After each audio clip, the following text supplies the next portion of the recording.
I deal with salespeople, especially the new ones, who always think that they need to undercut the competition. Can you tell a little bit about that? Like price-wise? Yeah. Yeah, okay. Yeah, that's a very common thing. Oh, I've got to be the cheapest thing out there. When really that's not necessarily true, and that's why if you think about how you're going to do your sale, you want to, I always work in rapport and relationship like we always talk about, and then you ask them questions and you find out what's important. Because I have sold monstrous-sized deals where when I'm talking to the buyer, I'll say, well, what do you like about it? What are you looking for? How do you see it different? How do you see it working in the future? Almost never does price come up. Sometimes it does, but usually it doesn't, because they already, typically they have something.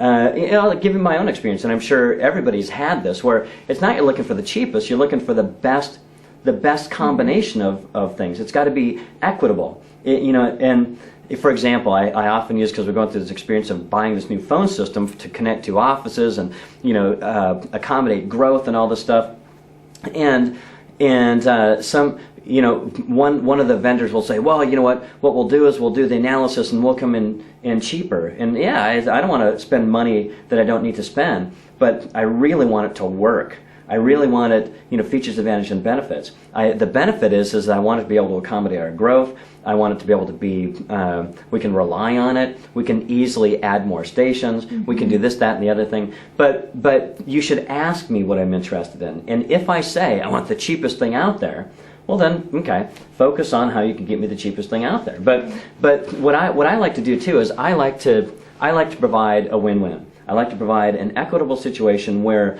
I make money, because I'm doing this professionally. I actually have to make money selling. Some people, when they say I got to give it away, are so anxious to sell that they just give it away and they don't make any money on it. And then they wonder why they're not making any money. Right. And it's not that you've got to go gouging people. I'm not saying that, or overprice or whatever. But buyers are willing to pay for the right stuff. I know we are. I would rather pay a little bit more and be able to sleep at night that it's going to work than go, oh, I've got the cheapest thing in town. It doesn't work half the time.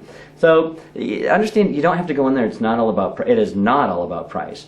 And one of the things that, in knowing that, one of the things that maybe you want to do is in your sales style, and this is what we teach, is set yourself apart from the competition. Because most of the competition is saying cheap, cheap, cheap, cheap, cheap. You know what? And everybody's heard it, and they know that everybody can't be the cheapest, because that doesn't work. Not everybody can be the cheapest. So what I have found really successful is you go in and you take the consultative approach. Our sales strategy is really all about taking the consultative approach. Build great rapport and relationship, ask them great questions, find out what they really want, and then supply that.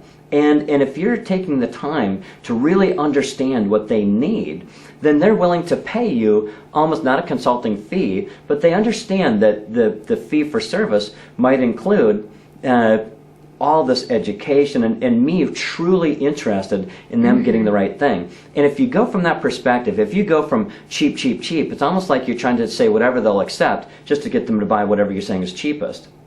And today, you know what? There's a huge competition in everything. You can go online and find 30 distributors of any product or service, right? Right. So what sets you apart from all those sea of people? It's got to be something a little bit different. Do something that's different. Take a serious interest in what they have going. Ask them, how'd you get into this business? Ask them their story. What do you like? How's it? Where do you see yourself in the future? And really participate. Get excited about what they do. Take an interest, and they'll get that. I mean, you can tell somebody's interested in what you're talking about, right? Right. And do you like that? Definitely. Yeah. Everybody does. So then when you get to the point where you're offering your service, you don't have to be the cheapest. You aren't selling cheap. You're selling what they need. Right, and customize it for who you're talking to. And you always share that, and we share that with our salespeople. You don't always say the same, what are we going to save them, or what's the deal, like you said, but what's going to be the best for that right. person. Right, yeah. Yep.